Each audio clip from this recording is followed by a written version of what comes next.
सांगली में मीडिया से बातचीत के दौरान भाजपा विधायक गोपीचंद पडलकर ने दावा किया कि सातारा सांगली विधान परिषद चुनाव में महायुति उम्मीदवार की जीत तय है। उन्होंने कहा कि महायुति में कोई मतभेद नहीं है। पडलकर ने जयंत पाटिल पर निशाना साधते हुए आरोप लगाया कि उन्होंने अभय सिंह जगताप को बलि का बकरा बनाया है। साथ ही कहा कि जीत का भरोसा होता तो जयंत पाटिल अपने बेटे को चुनाव मैदान में उतारते।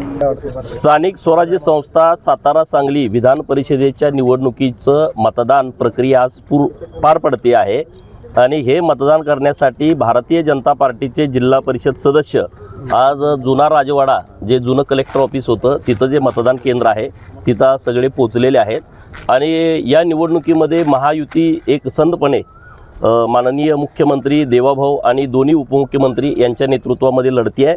अत्यंत ताकदीनं महायुती धैर्यशील दादा कदम हे जे उमेदवार आहेत यांच्या पाठीशी ठामपणे उभी आहे। माननीय चंद्रकांत दादा, माननीय जयकुमार गोरे भाऊ, माननीय शिवेंद्र बाबा महाराज, माननीय मकरंद भाऊ आणि शिवसेनेचे मंत्री हे सगळे आणि इथले सगळे प्रतिनिधी दोन्ही जिल्ह्यातले ताकदीनं उमेदवाराच्या पाठीशी उभे आहेत।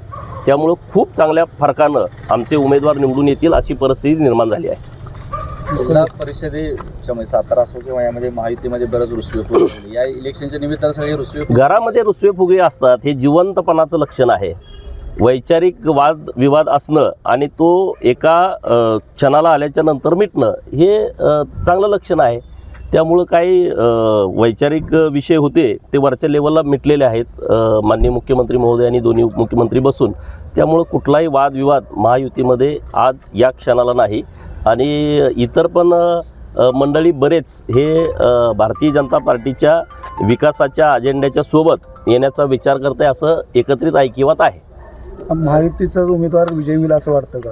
1,00,000% आता वाटायचं काय आहे। महाविकास आघाडीने सुद्धा एका कार्यकर्त्यानं उमेदवारी अर्ज दाखल केलेला होता, मात्र काही काळानंतर तो मागे घेतला।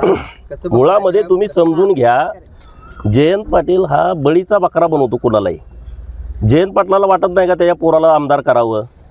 जर ही निवडणूक जिंकणार असतील मग पोरालाच दिला असताना त्याने दुसऱ्याला कशाला देईल? त्या बिचाऱ्याला बळीचा बकरा बनवलाय जगतापांना।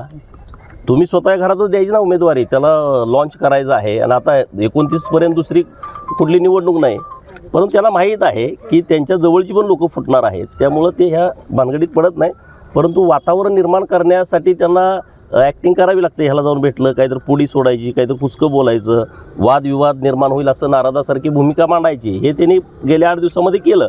पण भाजप पूर्णपणे आणि महायुती माननीय मुख्यमंत्री महोदयांच्या सोबत आहे, हे तुम्हाला आता 22 तारखेला निकालातून कळेल। महाविकास आघाडीची मतं फुटतील असं वाटतं का? तुम्हाला काय वाटतंय? कालचं प्रकरण पाहता तुम्हाला सगळ्यांना माहित आहे काय काय होते। खासदाराचं कालचं